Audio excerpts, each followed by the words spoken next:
처시간 주님께 안녕하세요. 대강교회 오훈 목사입니다. 11월 25일 금요일입니다. 하나님 우리에게 주신 말씀은 다니엘 2장 31절에서 49절까지 말씀입니다. 왕이여, 왕이 한 큰 신상을 보셨나이다. 그 신상이 왕의 앞에 섰는데 크고 광채가 매우 찬란하며 그 모양이 심히 두려우니 그 우상의 머리는 순금이요 가슴과 두 팔은 은이요 배와 넓적 다리는 노시요 그 종아리는 쇠요 그 발은 얼마는 쇠요 얼마는 진흙이었나이다. 또 왕이 보신즉 손대지 아니한 돌이 나와서 신상의 쇠와 진흙의 발을 쳐서 부서뜨리매 그때의 쇠와 진흙과 녹과 은과 금이 다 부셔져 여름 타장 마당의 겨같이 되어 바람에 불려 간 곳이 없었고 우상을 친 돌은 태산을 이루어 온 세계에 가득하였나이다. 그 꿈이 이러한즉 내가 이제 그 해석을 왕 앞에 아뢰리이다. 왕이여, 왕은 여러 왕들 중에 왕이시라. 하늘의 하나님이 나라와 권세와 능력과 영광을 왕에게 주셨고 사람들과 들짐승과 공중의 새들 어느 곳에 있는 것을 막론하고 그것들을 왕의 손에 넘기사 다 다스리게 하셨으니 왕은 곧 그 금머리니이다. 왕을 뒤이어 왕보다 못한 다른 나라가 일어날 것이요 셋째로 또 놋 같은 나라가 일어나서 온 세계를 다스릴 것이며 넷째 나라는 강하기가 쇠 같으리니 쇠는 모든 물건을 부서뜨리고 이기는 것이라.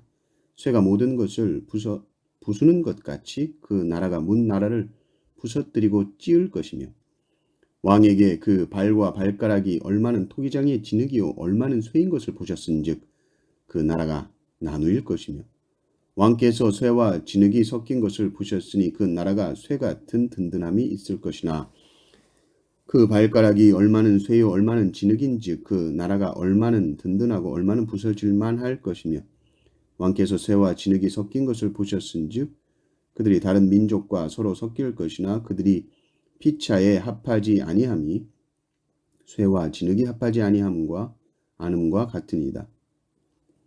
이 여러 왕들의 시대에 하늘의 하나님이 한 나라를 세우시리니 이것은 영원히 망하지도 아니할 것이요 그 국권이 다른 백성에게로 돌아가지도 아니할 것이요 도리어 이 모든 나라를 쳐서 멸망시키고 영원히 설 것이라. 손대지 아니한 돌이 산에서 나와서 쇠와 녹과 진흙과 은과 금을 부서뜨린 것을 왕께서 보신 것은 크신 하나님이 장래 일을 왕께 알게 하신 것이라. 이 꿈은 참되고 이 해석은 확실하니이다 하니 이에 느부갓네살 왕이 엎드려 다니엘에게 절하고 명하여 예물과 향품을 그에게 주게 하니라. 왕이 대답하여 다니엘에게 이르되 너희 하나님은 참으로 모든 신들의 신이시오 모든 왕의 주제시로다. 내가 능히 이 은밀한 것을 나타내었으니 내 하나님은 또 은밀한 것을 나타내시는 이시로다. 왕이 이에 다니엘을 높여 귀한 선물을 많이 주며 그를 세워 바벨론 온 지방을 다스리게 하며 또 바벨론 모든 지혜자의 어른을 삼았으며 왕이 또 다니엘의 요구대로 사드락과 메삭과 아벳느고를 세워 바벨론 지방의 일을 다스리게 하였고 다니엘은 왕궁에 있었더라. 아멘. 이제 다니엘은 하나님께서 환상을 보여주신 대로 왕이 꾼 꿈과 그 꿈이 무엇을 의미하는지를 해석해냅니다. 이것은 말로만 설명하는 것보다 그림을 같이 보면서 듣는 것이 이해가 빠를 것 같습니다. 다니엘은 왕이여, 왕이 한 큰 신상을 보셨나이다 이렇게 시작합니다. 느부갓네살 왕은 그래 큰 신상을 내가 봤어 이렇게 막 맞장구를 치면서 들었겠죠. 그 큰 신상은 일단 크다, 그렇죠. 그리고 광채가 찬란하다, 빛이 난다. 그리고 전체적으로 이게 아주 두려운 모양이었다 이렇게 말합니다. 머리부터 설명합니다. 머리는 순금이요, 가슴과 팔은 은이요, 배와 넓적 다리는 노시요, 종아리는 쇠다. 발은 일부는 쇠고 일부는 흙이다 이렇게 설명을 하죠. 그런데 이 크고 찬란하게 빛나며 이 무시무시한 이 신상을 향해서 돌이 날아옵니다. 그리고 이 신상의 가장 어떻게 보면 취약한 부분 쇠와 흙으로 된 이 발을 쳐버리니까 신상 전체가 와르르 무너져 내려서 가루처럼 부셔져 버려서 어디로 간지도 모르게 사라져 버립니다. 그리고는 우상을 쳐 부순 이 돌이 태산을 이루어 온 세계에 가득하게 되었다 이렇게 나옵니다. 이런 꿈을 꾼 것이죠. 그러니까 꿈을 들어보니 정말 그 하나하나가 기억하기도 그렇고 내용이 너무 기이해서 왕이 고민되었겠다 싶습니다. 이제 다니엘은 이 꿈을 해석해 내는 것입니다. 순금으로 된 머리는 바로 지금 이 바벨론 제국을 말한다는 것이죠. 지금 다니엘 앞에 있는 당신 느부갓네살 왕의 제국입니다. 이렇게 설명을 합니다. 그리고 그 뒤에 이어지는 나라들, 그러니까 우리가 그 이름을 성경에서 다 명시하지 않지만은 우리가 그 역사를 알고 있지요.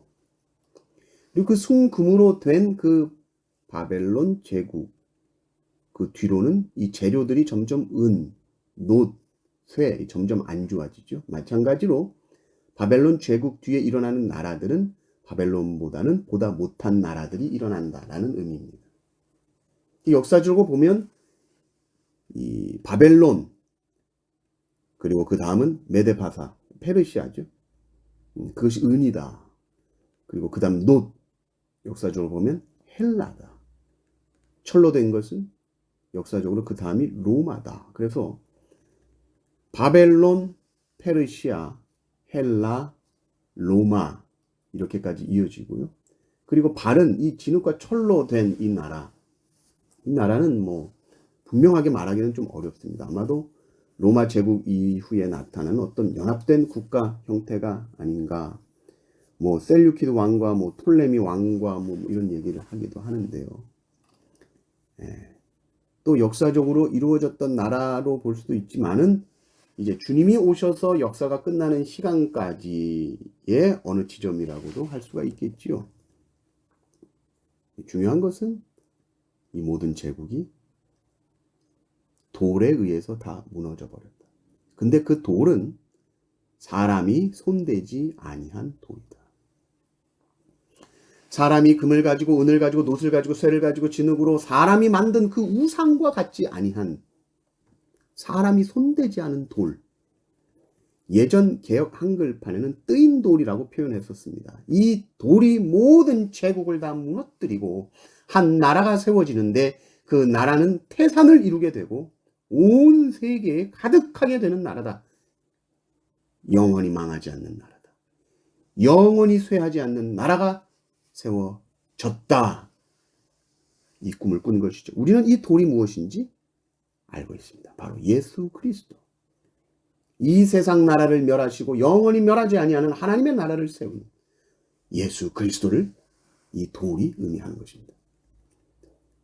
느부갓네살 왕이 꾼 꿈의 이 해석을 통해서 하나님이 우리에게 말씀해 주시는 것이죠. 역사의 주인이 누구인지 알겠느냐 이제.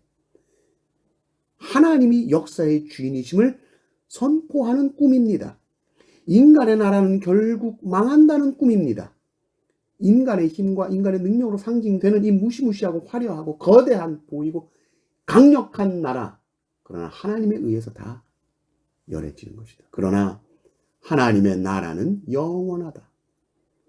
지금 이 세상 속에서 하나님의 나라는 마치 돌같이 보잘것없 뜨인 돌같이 볼품없고 멋있어 보이지도 않고, 예수님의 말씀에 의하면 이 하나님의 나라는 겨자씨같이 작아서 눈에 보이지도 않지만은 나중에는 큰 나무가 되고 새들이 거기에 깃든다는 것이죠. 점점 더 커지는 나라요. 점점 더 강해지는 나라요.